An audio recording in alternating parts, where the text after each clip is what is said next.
Welcome to the Good Vibe People Show, where we explore the leaders and shakers in the events and entertainment industry. And we are live. What's up, Good Vibe people? I am happy to be here with Bryce Aspinall, coming all the way from Vancouver.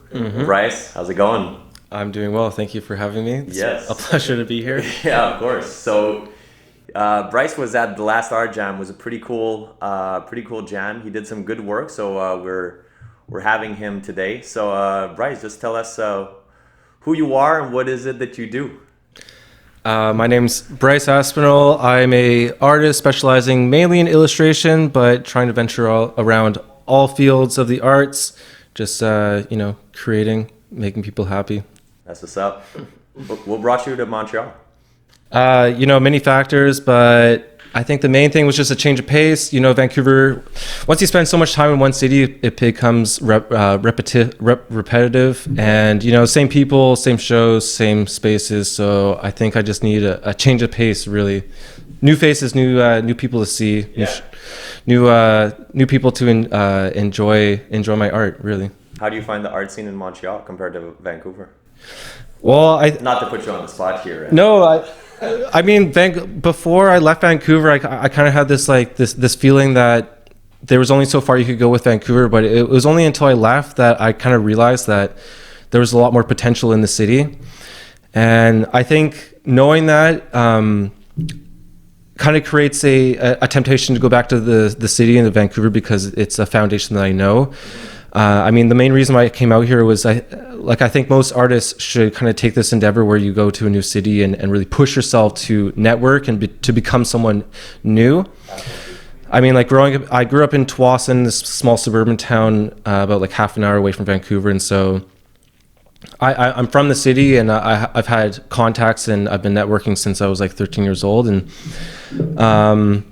so I kind of had the benefit of the doubt where I was already known in the city and I could create something for myself. And going to a new city where I knew very few people, very new people knew of me, and so I think that itself is it's a new experiment, a new experience, and it definitely drives you to push myself even farther and to try new things in that sense. And yeah, for sure, it is a creative process, kind of like starting from zero and reinventing yourself.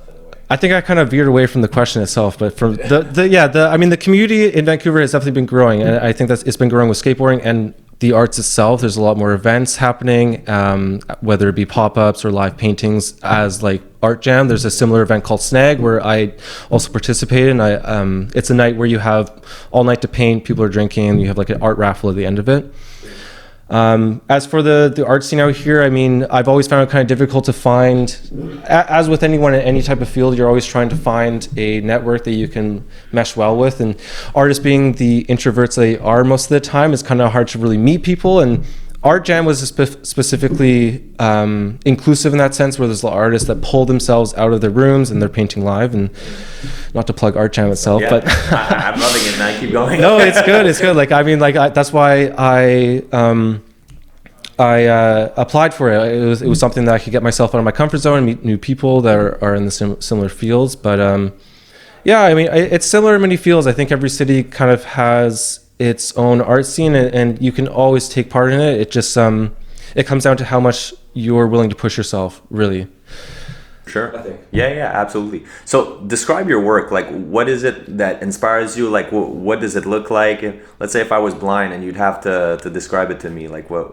I hate this question, and I'm so bad at answering it. I know. I'm giving you a hard time. It's what do I do? What do I make? A lot of it comes from the things I see, as do most sort of creative fields, in the way that we kind of, it really kind of tends to be my subconscious thoughts, if I want to get really philosophical here. And if I'm in a bad mood, there's going to be certain things that come out in my drawings and my writings and stuff like that. And sometimes these drawings will stem from a certain random bubble of words that I write down, and from there I can kind of pull out certain imagery. It also comes just from the fact of, if I think of a funny scenario, in Vancouver, once weed was legalized, I remember seeing this bus stop ad that was saying all these things you could do instead of smoking pot, or it was stemming from the fact of drunk driving, but driving high. And so I thought it'd be funny if there was a guy or this creature like driving this car and he's smoking some pot, everyone's happy, and then he hits someone. And so I did this 3-panel comic where the guy gets hit by the car and his head cracks open. There's an egg that spews out like he just cracked an egg. And so in the 3rd panel, the guy who's driving gives the joint to the guy who just got hit. And so he smokes the pot and everyone's happy again. And I don't know where it stemmed from. It was like this like dream I had or something, but I just thought it'd be like driving high. Like what happens when you're driving high? It's like, well, you're usually pretty happy when you're stoned. So I thought it'd be funny if like the person who just got hit was like, I'm not going to sue or anything like that. No ICBC claim. I'm just going to smoke this pot and I'm kind of happy again. I do find your work has this happy-go-lucky vibe to it of like just, you know, it seems fun. It's for sure. It has a fun vibe to it more than a deep and you know, and I guess you are putting some messages through there, but it does have a. I think after this whole like this Instagram craze and just like how phones became like the new hot topic, and I got so sick and tired of seeing art based on phones, computers, technology, Trump, all this shit. Like I was just.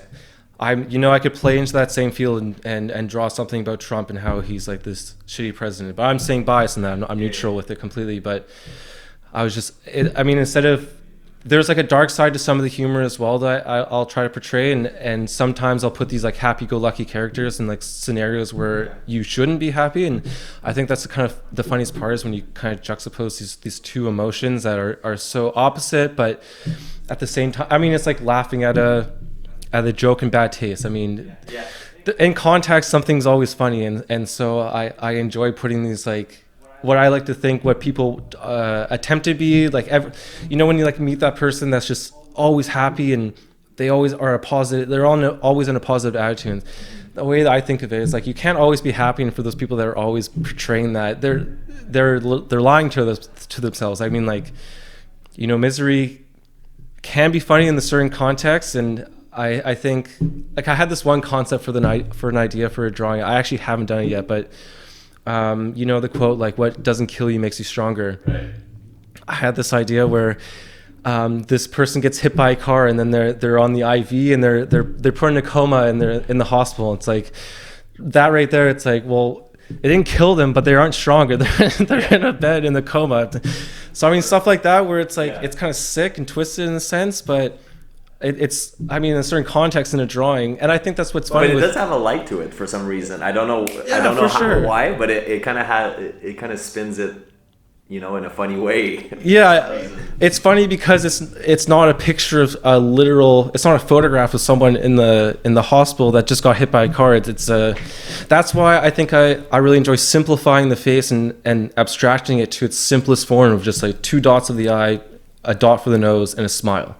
You know what it is, but it's not personal enough where I took a picture of someone's face and put it on that drawing. And it's like, it becomes physical and it becomes way too representative of a human itself. And I've veered away from that because when I was a kid, I drew a little bit more realistic and a little bit more prominent features where it was more likable to a human face. And I think it's really funny when you kind of abstract the face to the simplest form, and because it takes, what it is, but it's not what it is. It's abstraction. Yeah, I hear you, man. That's what's up. So you just had a pop-up shop not too long ago, and No. It's coming.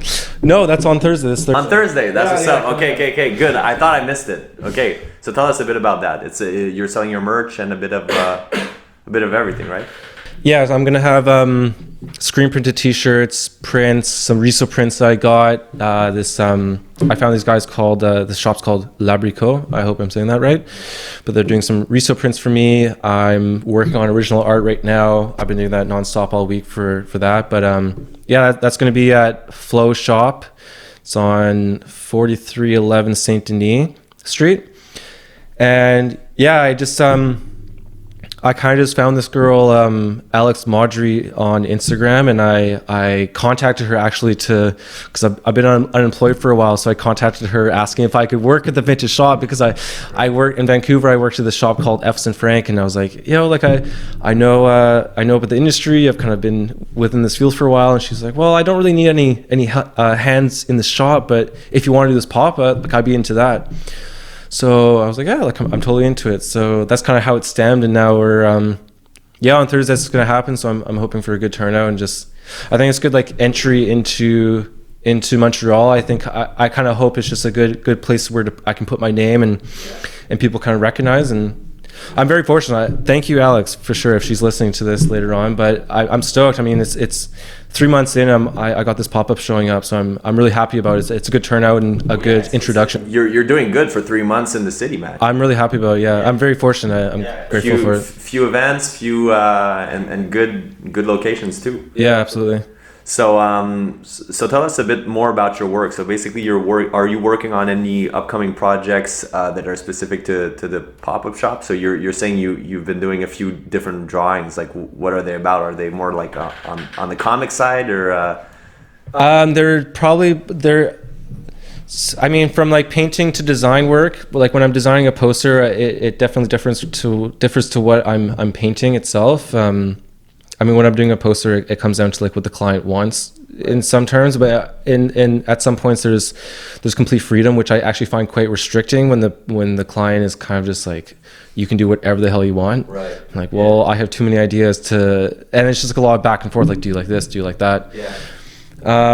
But for the pop-up, I mean, like I had my first art show in Vancouver, and that was complete free range ideas, and I didn't know where I was going. I was just kind of doing what I thought. And over the years with the experience, I've kind of learned what people do like to see. And I mean, that's kind of where, when you take art from your bedroom to the public, it definitely changes it a bit subconsciously, just because you know what, I mean, look, I'm trying to make, I want to do what I love. And in order to do what I love, I have to make some sort of income from it. And so, I mean, I'm very fortunate though that what I paint and what I make definitely tends to hit the certain frequency that people do enjoy, and they resonate with it. And so I'm very fortunate that over time my style has morphed into this aesthetic that people do enjoy and that they can relate with. And so I mean, when it comes down to it, I'm really just I'm painting what I think is funny. Like I had this one painting. Well, this one, I found this canvas at a thrift store. So I found it. It looked interesting. It was $1. So I bought it. And there was, I forget what the cat's name was, from Alice in Wonderland. What's the cat's name? Dude, that's a good one. I don't know. But I forget the cat's Any name. ideas? Sylvester or Chester. Chester. Something like that. Yeah, so the canvas was just it was painted black and had the eyes and the smile, which I think is a scene from the movie itself. And so I was looking at this, I was like, okay, like I could either paint over the black or paint over the eyes or the mouth, or I can incorporate it. So I was looking at it, and what stemmed from it was I flipped it upside down, and so the smile became an umbrella, and then the two eyes became two human heads. And so from that, I kind of just created two people, a man and a woman, underneath an umbrella, and it was raining people, men and women. And I don't know what it means, but I was just trying to come up with something that I could incorporate into the painting that's already been started. And so that's what kind of stemmed from it. And I think that comes down to a lot of my art, where it's just a necessity, where there's a certain image I see in my head so often that I just have to let it out. I have to paint it, or it's like appropriating something in the sense where like I've just seen an image and I want to manipulate it in a certain way where it's pleasing to my eye.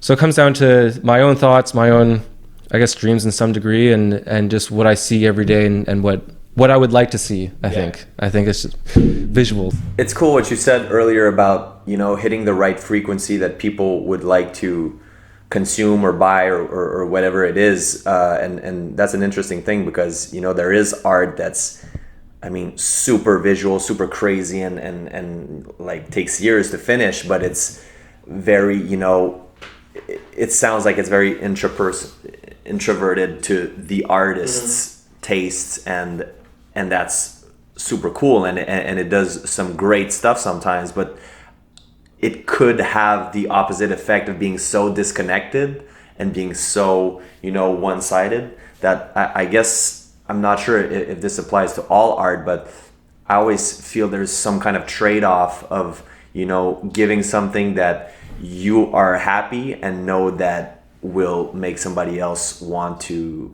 have it. Yeah. I mean, it comes down to just doing what you feel, what you think you should be. I mean, it's a very it depends what type of area you're going in with art, because I mean, I don't know if I was just painting for myself and these paintings weren't going to be up on a wall in front of people. I'm trying to think of if they were going to be displayed differently, or what the content would differ. And I mean, I think that's where where the sketchbook becomes so important, because that's free of any type of criticism or any type of viewing. It's only to myself, and so that's where a lot of, whether it be text or visuals and anything of the sort, where I don't think I would. It's such a weird conundrum that you can kind of get into, where you're trying to portray yourself as this a specific type of artist that a client will go through your Instagram, and they'll, if you have a bunch of this far-fetched stuff that is a little bit offside and it maybe pushes the boundaries a bit. I think, unfortunately, Instagram and your image as an artist definitely holds back certain ideas. Besides maybe the one artist I know, Johnny Ryan. This is a comic artist, and what he draws is just completely vulgar, and it's fucked up what he draws, but he sticks with it, and you know what, people really resonate with that, and he's made a career off it. And so, I mean, maybe what I paint is how I feel, and I think I stay true to who I am. I mean, over the years, things do evolve and grow as you do as a human yourself, and yeah. What was the question again? I was talking about trade-offs basically between what the artist is doing for himself versus trying to get it sold. But actually, it ties in, because you talk a lot about the effect of Instagram on people's art. You mentioned it twice already. Yeah. And do you think there is an effect, maybe having something that's a little bit more shocking or over the top, or I'm not sure if shocking is the right word, but more eye-catching right away, rather than stuff that's a little bit more subtle and takes more time to ingest it? Because when you are on Instagram, you're kind of scrolling one after the other, right? So for it to kind of have to stop and catch your eye, I guess it has to be a different kind of art than if you were just walking in a museum. Yeah, well, I think Instagram has definitely infiltrated all the minds of artists, or any mind of the artist that is active on Instagram and trying to make themselves a career off it. And it's unfortunate, because I think it's restricting in many ways, where people, I mean, when you look at an Instagram profile, you're looking at the first 6 images that first pop up, and if they aren't eye-catching or popping in any sense, then you're going to lose an audience. And I mean,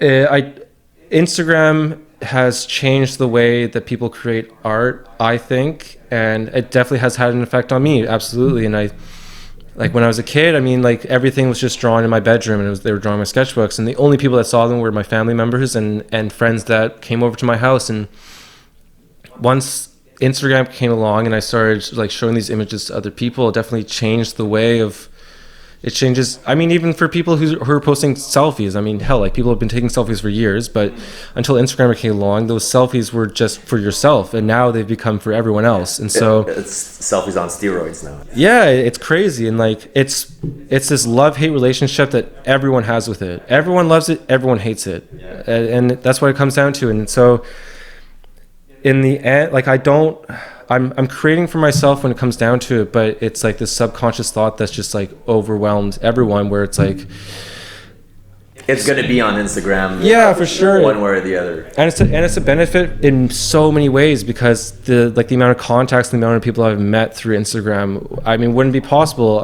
unless, if there wasn't Instagram, it wouldn't be possible.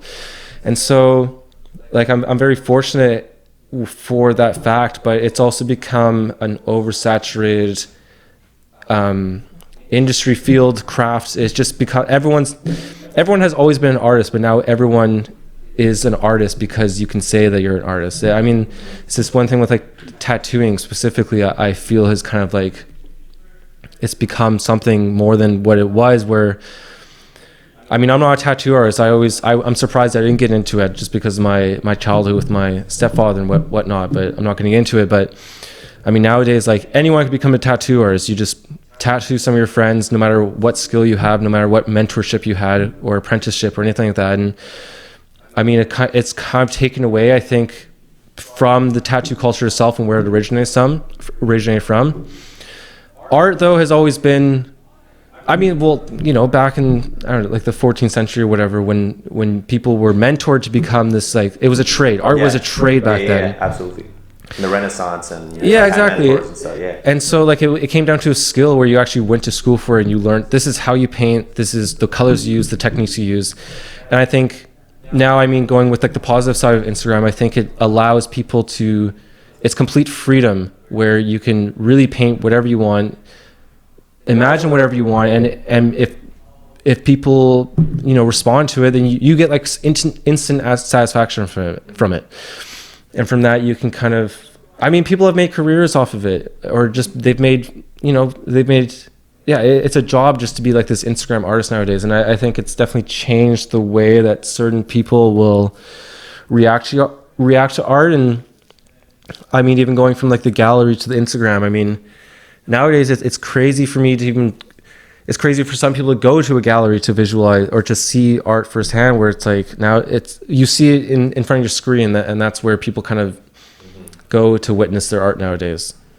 It is like definitely the experience of looking at it is like half the beauty of seeing a thing, right? So you'll never be completely in awe just on your phone when you're in your bed, like, you know, half awake type of thing. So obviously the whole experience is huge, like of you know, putting it down to a small screen. I think that the whole technology is like you say, it's a double-edged sword.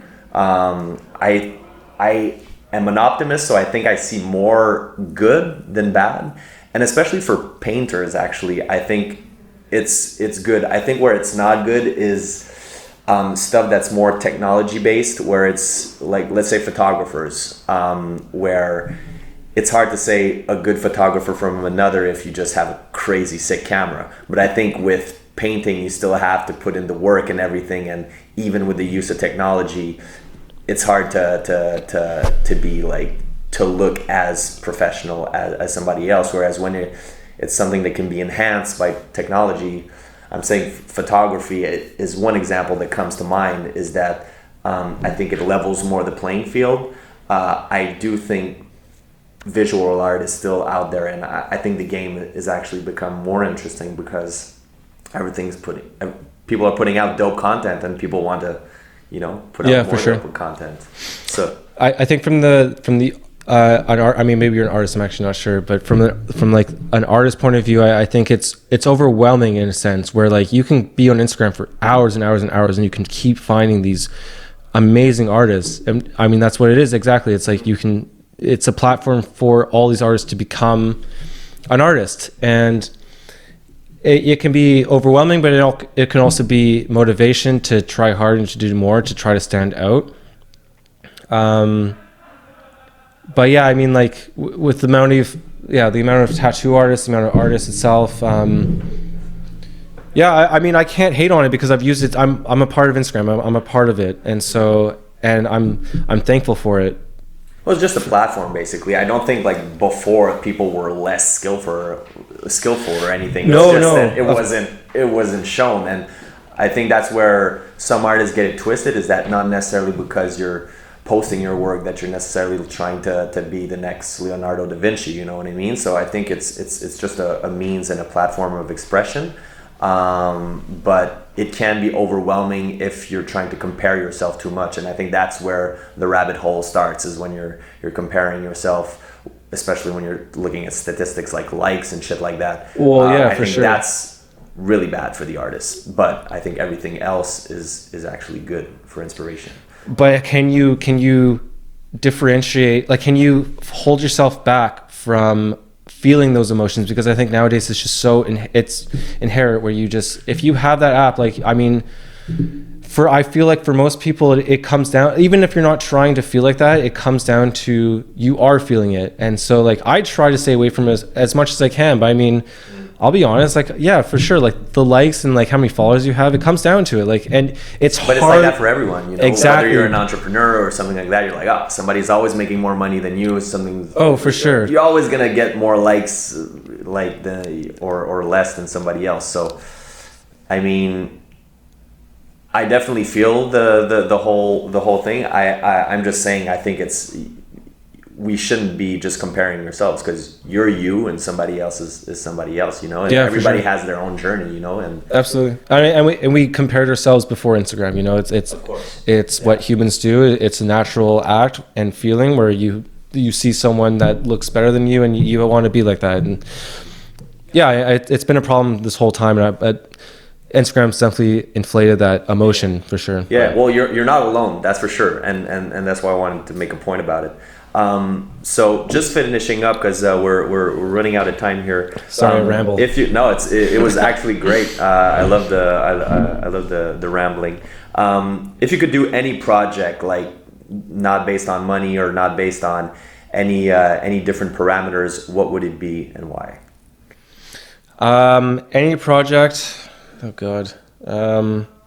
Mister that has too many ideas is. Well, yeah. I'm giving you a curveball here. Without any parameters, I mean, hell, it'd be cool to paint a jet or something like that.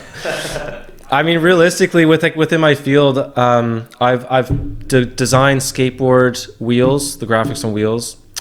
I haven't done a board yet. That's been obviously a dream of mine. So if I could pick a few, it'd probably be a skateboard. I might be designing a fingerboard, like a tech deck graphic. Oh, does that still exist? Oh, are people still into tech decks? I'll be completely honest. When I was like 14, 15, I bought a professional, like handmade fingerboard for $150. What? And this is like the best quality thing you can get. And everyone that comes over to my house, I'll have it it's always on my desk. I'm always playing with it. And yeah, like when I was in Europe a while ago, and I met a friend who is very involved with the fingerboard scene in Europe. And so he brought me there's this one company called Black River. It's probably, I think, the biggest one, at least in Europe. It's very big. They have a storefront. Like they have a store where you can go buy the fingerboards. They have ramps and stuff. And so he actually took me, he introduced me to one of the like CEOs of the company. And so he took me to the warehouse, and I saw all the ramps being made. I saw the whole industry from start to finish. And it was one of the best days of my life. But so I actually contacted that friend and asked, like, do you know anyone in the industry that could kind of help me out doing this? And so he put me in contact with this guy named Martin. And so I've sent some graphics over to him. I'm not confirmed if it's going to be made yet or not, but yeah, fingerboarding's like a big thing for sure. In Europe, not so much in Vancouver or like maybe the West or even like North America. I remember like 10 years ago when I was, or maybe even more, I think 15. And yeah, for sure. No, something with the Europeans, especially, it's like Germany. Germany is very big into it. I think it was in Bolivia no, sorry. It was like in the south of Germany, I believe, where I was at. And so, yeah, no. It was going down. It's big out there. It was awesome. Even the guy who owns it, he's got like a pool, like a skateboard pool in his backyard that we could go skate. And he's got this whole setup of fingerboard ramps and stuff. And yeah, it's big. It's like my little dirty secret that I tell only certain people. I've learned a lot about fingerboards in the last few minutes. I didn't know it was that big. I thought it was dead like since the early 2000s. But Bryce is really good. If anybody wants to go see your pop-up shop, it is this Thursday at Flow Boutique. Do you have any other things that you want to plug before we head out here? Yeah, for sure. I just actually confirmed today I'm going to have an exhibition at Pavilion Bistro, I actually think it's called. But so it's like a coffee shop, and I'm going to be having a little exhibition there sometime in March. So you can check that out on my Instagram, I guess. I'll be posting about it. That's what's up. So Bryce, paint in the Aspinall. Pain. Jesus. So he said paint, but it's a French accent. It could have been paint though. You know, maybe that'll be your alter ego. Or yeah. So paint in the Aspinall. That's what's up. Thanks for coming. It was very enlightening, and good luck to you at your next show. Yeah, thank you so much for having me.